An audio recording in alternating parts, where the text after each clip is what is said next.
worst royal wedding I ever did. He was angry and I felt, we were punished for that. To offend our queen like he did in that book, it really upset the king. And I don't think he could easily forgive that. And I imagine the king's had strong words with him over it.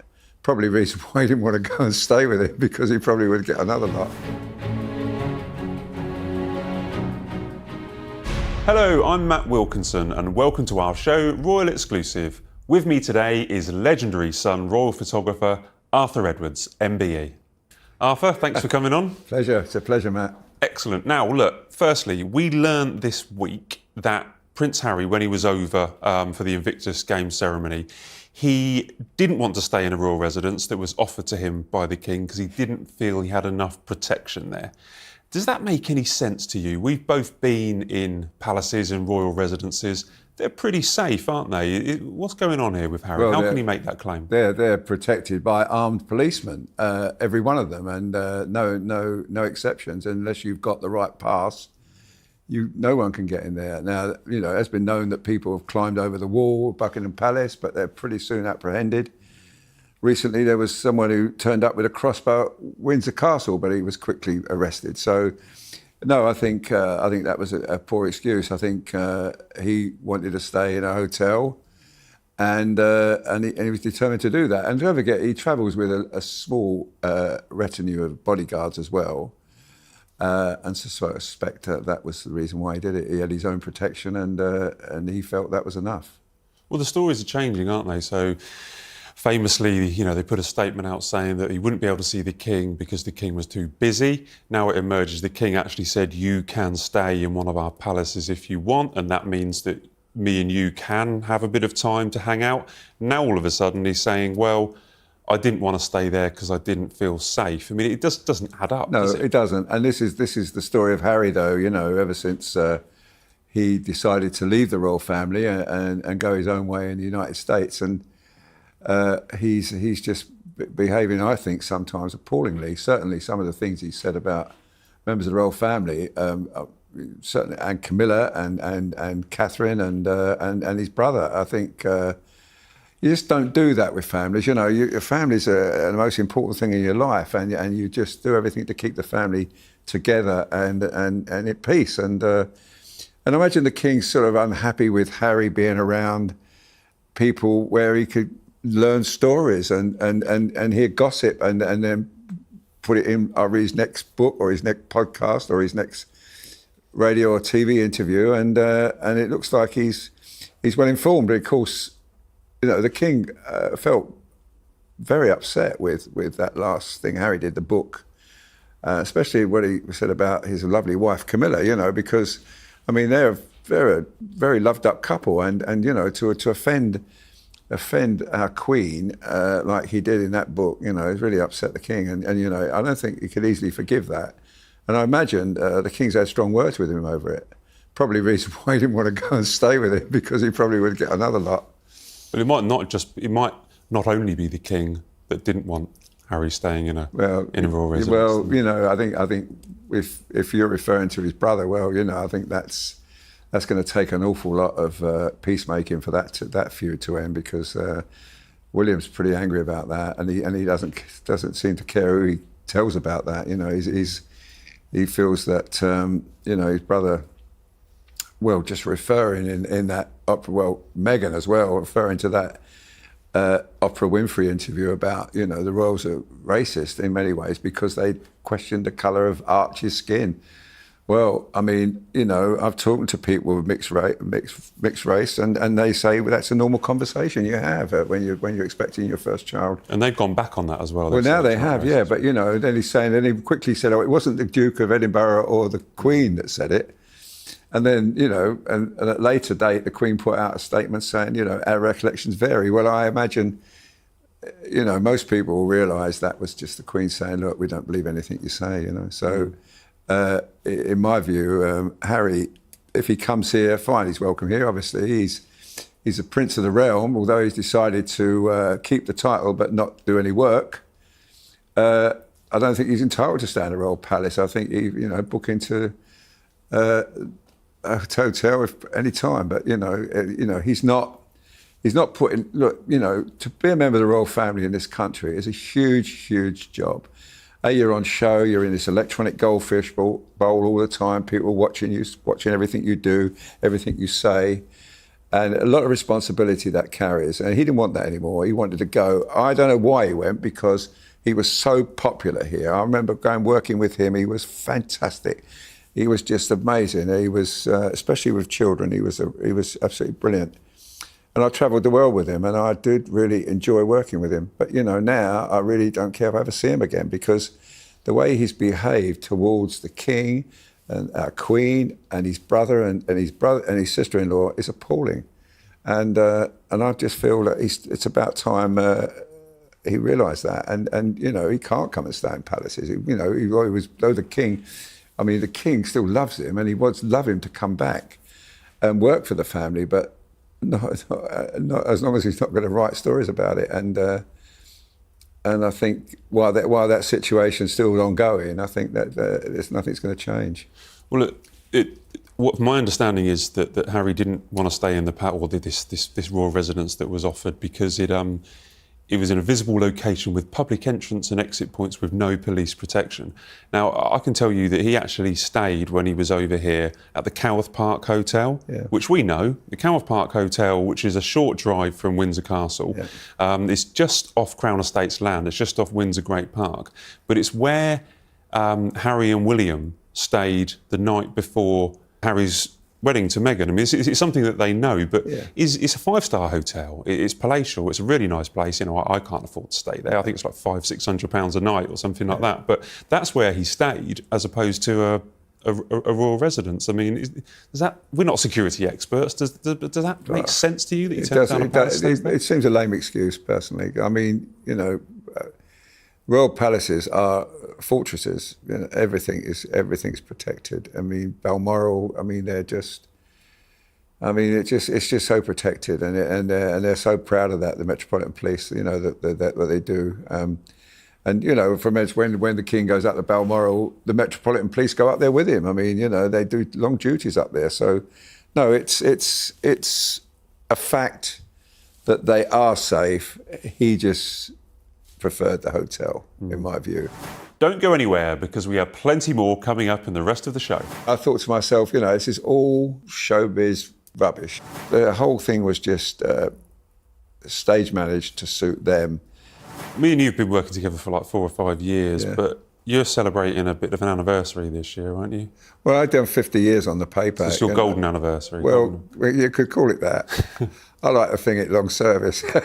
I'm quite proud of that fact, actually, because, you know, I've been working for Mr. Murdoch for all these years, and, you know, he's a good employer, and he's always been very fair with me. And I feel this is a great paper, you know, and we're pretty quick with the news. We're pretty quick with the royal news, I mean, and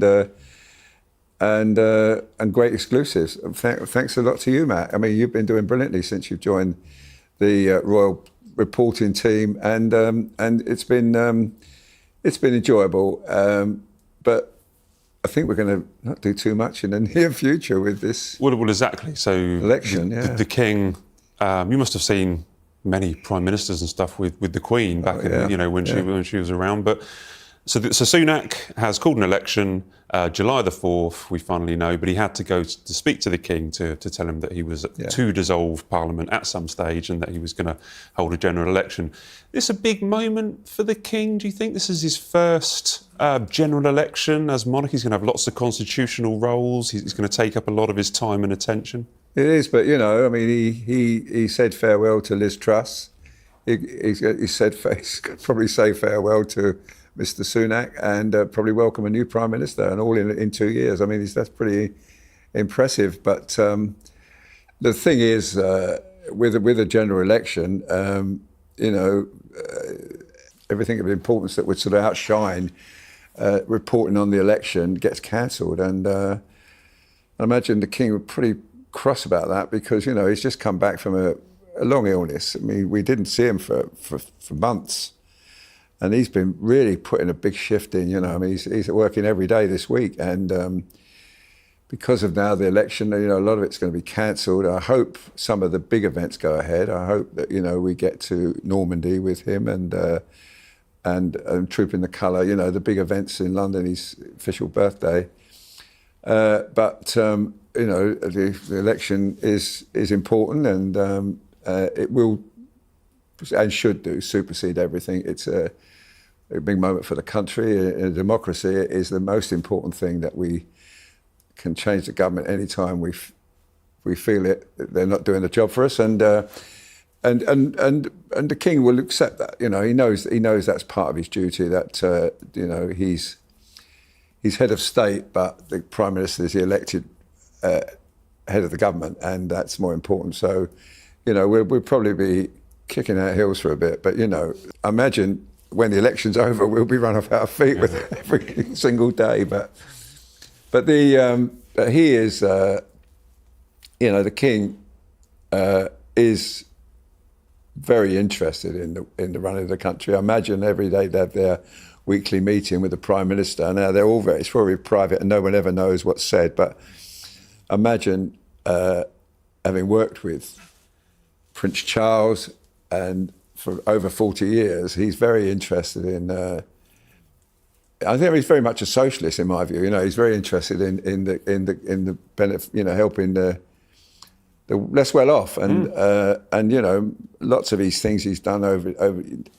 mostly unheralded and unheard of. And he would make sure that he gets his points of view to the Prime Minister. Now, be a stupid Prime Minister in my view didn't listen to him, because he's a very wise man and very much a visionary. I can remember, him talking about organic food, and people called him a crank, and now you can't move in supermarkets for organic food. I can remember him talking about poor architecture, and the architects condemned him. But go and look at Paternoster Square now. It's beautiful, and also the king is not frightened to speak out. He does his research. He gets his facts in order, and he says it, and he's not frightened of the criticism.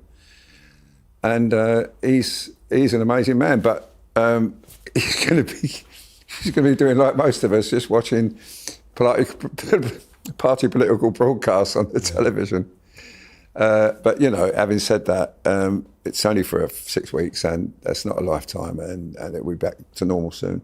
Well, it might help him, really, because he set off at such a huge pace after the doctors said that, he was okay to kind of return to work. But there was a sense of frustration, I think, wasn't there, with the king earlier this year, that his reign had kind of been interrupted while he was dealing with his cancer treatment. And I think he was happy. He said the other day he was glad to be out of his cage.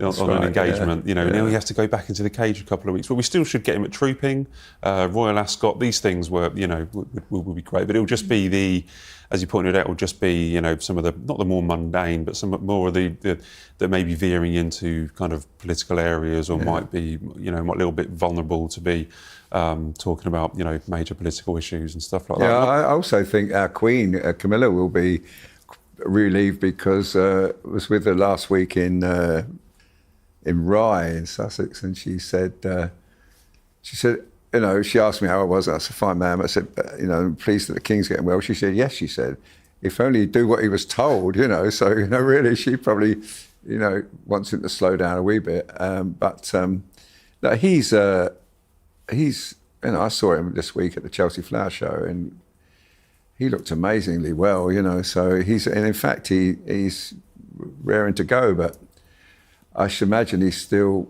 got to take it easy. He's got to pace himself. How could me telling him to pace himself? Stay tuned. There's loads more to come in the rest of the show.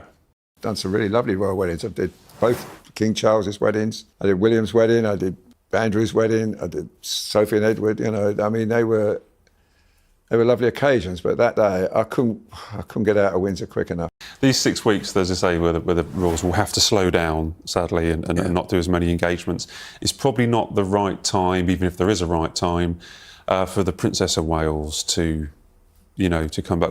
She's still at home. There's been loads more. The usual suspects have been going online and making up nonsense. I can say she is at home, she is still recovering, she's still kind of obeying doctor's orders, but there's absolutely no need to rush her back, particularly as everything's going to be about the election at the moment. I think she'll come back when the doctors say so, and then the 6 weeks will probably be a welcome relief to her that she's no pressure. We did hear from people who've been working with her this week, because a year ago she set up this centre for early childhood and set up a task force to kind of look into ways to kind of get businesses involved to kind of really help and use the science to kind of help children ages between 0 and 5. There was a briefing this week because they announced their first report. It was a 60-page report saying that if they put these proposals into place, they could £45 billion back into the government coffers. But we were told that not only had the Princess of Wales read the report, she was the driving force behind it, and she was excited by all the proposals that come out. Bearing in mind that we know that that she is unwell and she's recovering, is this the Princess of Wales that who's still working behind the scenes and getting involved in her big projects? Is this what we should expect of her? Imagine,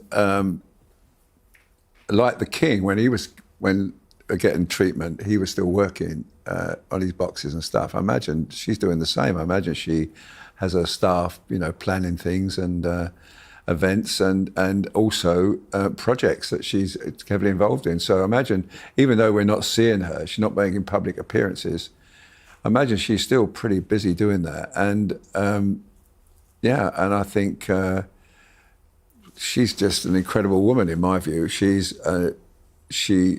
not only a mother and rearing 3 beautiful children, she's a great member of the royal family. She's a hard-working member of the royal family. She's a great photographer, I have to say that. Her pictures get better and better, and she shares them with us all. And she's just a huge star in the royal family. I mean, there's no secret that she is the biggest star of them all. And she's obviously recovering, and she'll, when the doctors say you can get back and go out there and engage with the public again. I mean, the thing is they can't engage with the public because of infection, that's the problem. So it's not like she wouldn't want to, it's just she's ordered not to. And so, look, the King, we had to wait patiently for the King, and he made his return and he's back working back to normal. And let's just see, it won't be long before I think we'll see Catherine again. But, this 6-week break now will be good for her, I think. It was a shame that they are short-handed at the moment. Although I did see Beatrice and Eugenie this week at a garden party supporting William, which I thought was quite nice, actually. I mean, they're lovely, lovely girls, those. I've known those since they were children, since they were come out of the hospital in their mother's arms. They are just super girls, and that was a great support. And then I saw Zara Phillips there as well. So remember some of these younger members could get involved in, well, for instance, the garden party. I mean, William took that on himself. I think the King was due to be there and he had to cancel for some reason. And their girls came along and we don't think they're important, but they are. I mean, they are granddaughters of the late Queen, and they are nieces of the King, and they have a role to fulfil, maybe not in the front line, maybe not, out there, but, supporting members of the royal family, like the garden parties, and they'll be at Ascot. I'm sure they're sorting their dresses out for it at the very moment, and they'll be there for that. And, and they are nice. They're really hardworking, very caring girls. I mean, Eugenie, she's an amazing lady. I mean, can't say she did me a personal favour once with help she did. She gave me. I mean, she is a lovely person. So that was interesting. And of course, William. I mean, William is just taken on a massive amount. He's, without Catherine. But he's, as always, he'll probably be a little relieved that he's had a little break now. So as you say, William invited the other members of the royal family. So he invited Beatrice, Eugenie, Mike and Zara Tyndall and Peter Phillips to the garden party. And as you were saying there, it's just really nice to actually remember them again. Do you know what I mean? Also, they're family. They're his cousins, They're all his cousins. They're all cousins. They're all family. and you do, and I just think it's a lovely thing. I just think it's a really nice thing, and.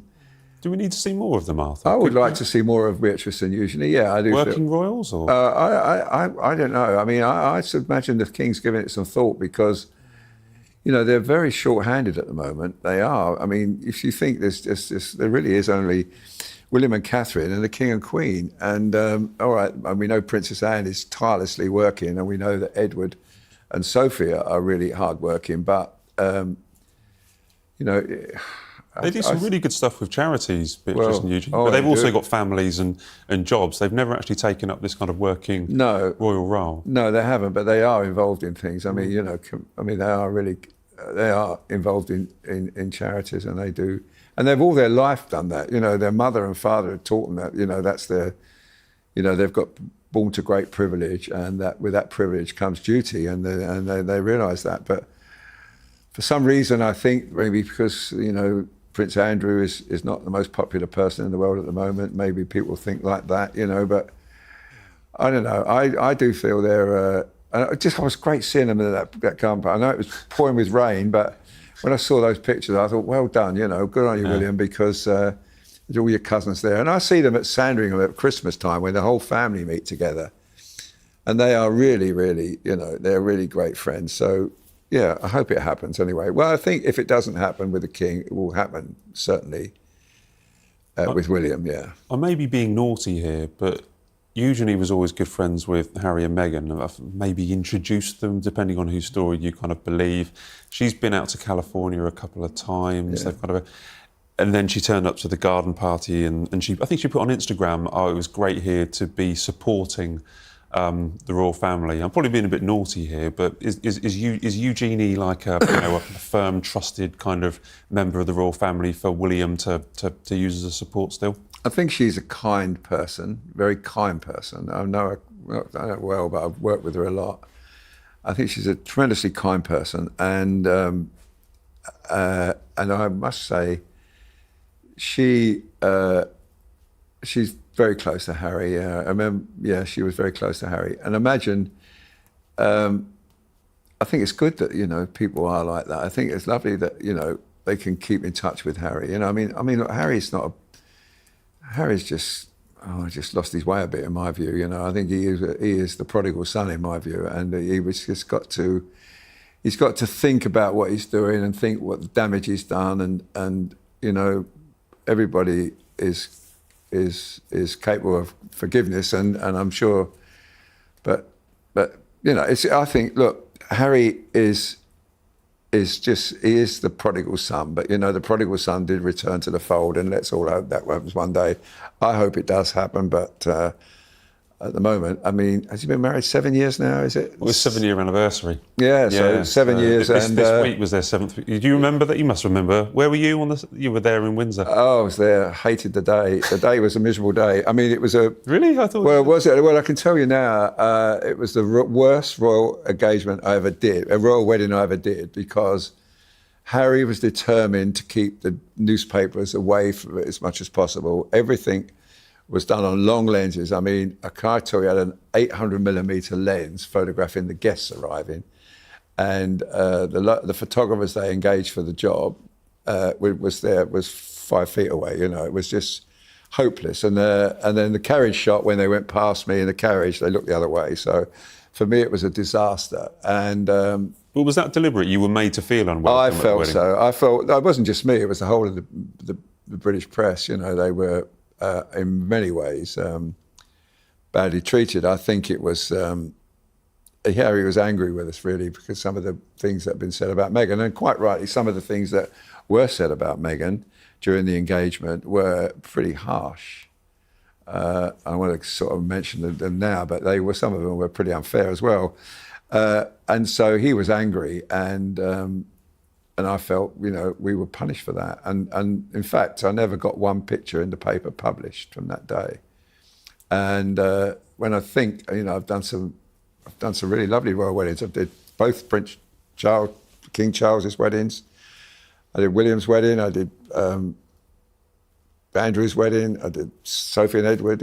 I mean, they were they were lovely occasions. But that today, I couldn't get out of Windsor quick enough. I promise you that. The worst royal wedding to cover. Yeah, and then when the baby was born, when Archie was born, that was another, in my view, a disaster, because I knew we was not going to get a picture of it. Everybody was hoping we would get pictures of it. I mean, obviously, when William was born and Harry was born and George and Charlotte and Louis, we got great pictures outside the hospital. I remember, and William and Catherine especially, they made such an effort to show the whole world their new baby.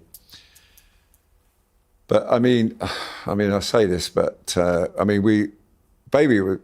Harry's baby Archie was almost teething before we found out it was born. You know, I mean, it was. We were led to believe that she was gone into labour at 2:00 when the baby had been born many hours earlier. We were led to believe it was going to be a home birth, and it was at a hospital. There was that.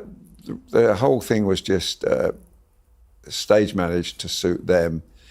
And in fact, I never stayed in Windsor. There was a royal tour to Germany with the King and Queen, and I went with them, and couldn't get away from Windsor quick enough. And I remember showing Camilla in I think Munich the first pictures of Archie that was taken by the Press Association. I remember showing her on my phone, and she sort of, and that was the first time she saw him. You know, so it was difficult times. I have to say though, you know, that first year of Meghan, that working with her on the road, I mean, you know, we went all over the country. I mean, she was incredible. I mean, I thought she was, and I was saying this, you know, I thought she was a great asset to the family. And I kept asking the palace if we could have a meeting with her. You know, the royal people, the people who covered the royals, could have a meeting with Meghan, like we did with Catherine. And, you know, so introduce ourselves and let her to know who was writing about her and photographing her.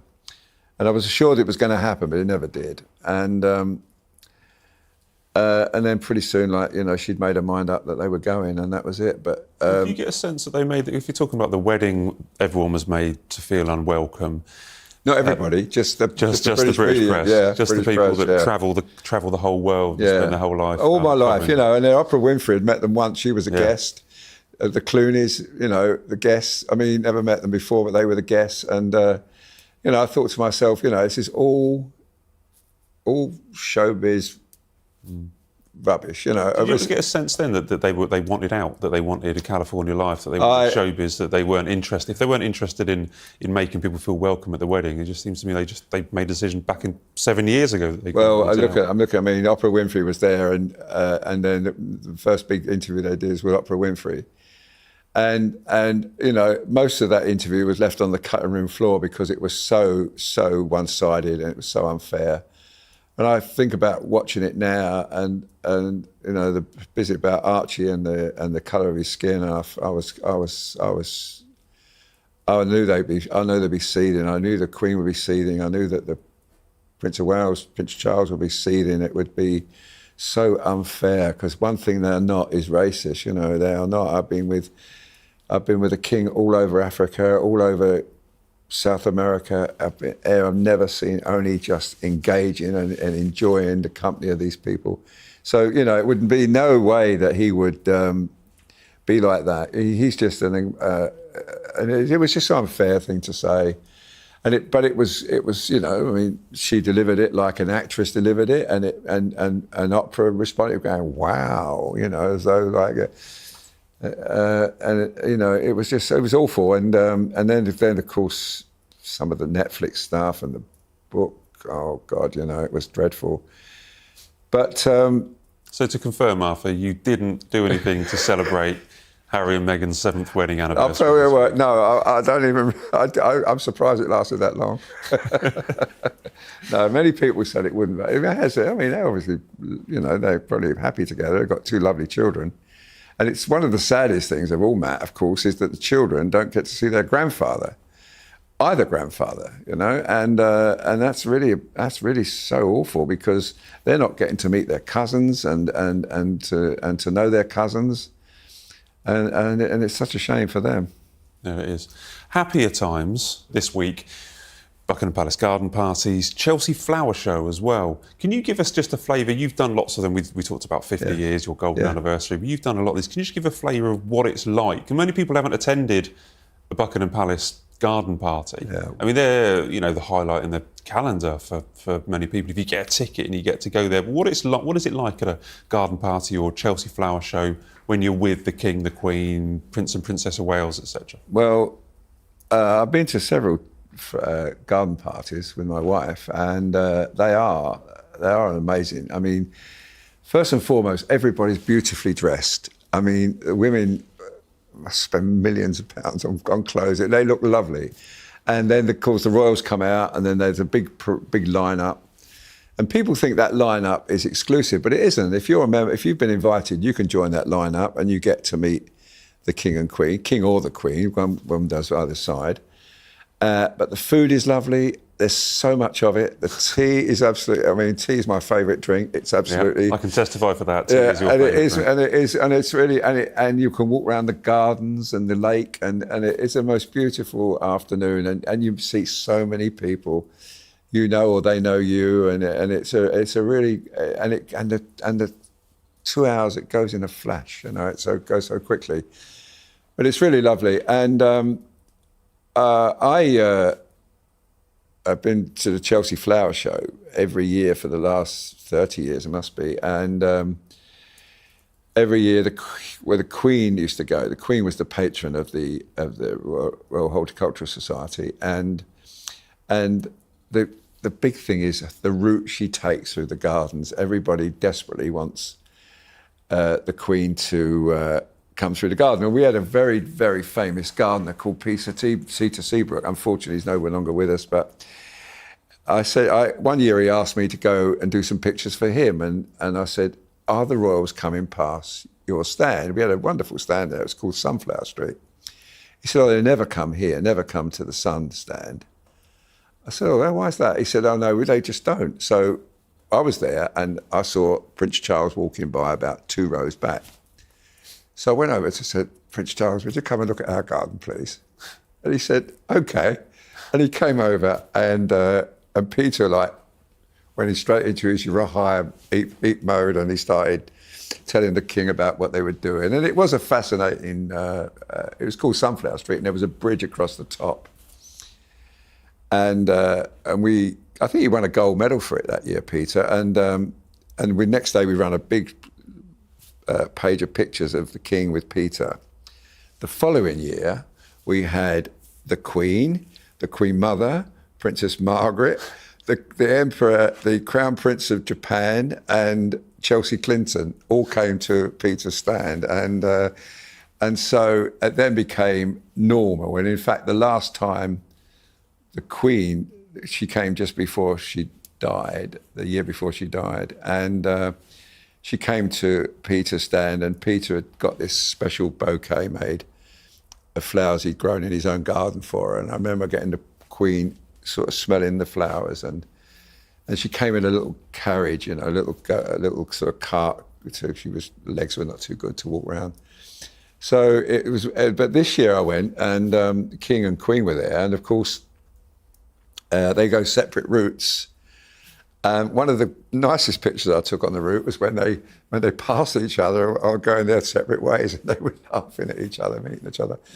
So it's been a busy week. I mean, there's been garden parties, there's been the flower show, and now there's been a 6-week break. Well, exactly. Well, listen, I think we've covered everything for the week. As I say, we do have 6 or 7 weeks, but we will still be covering every single royal job that happens, every kind of royal story. Absolutely. Yeah. Right, thanks, Arthur. Thanks for coming on. I've had a great time chatting. It's a pleasure, Matt. It's a pleasure working with you, Matt. And we'll see each other in hopefully in Normandy for the D-Day celebration. Please God, yeah. Thanks very much. Thank you. Thanks so much for watching. If you like the show, then please subscribe for more royal content.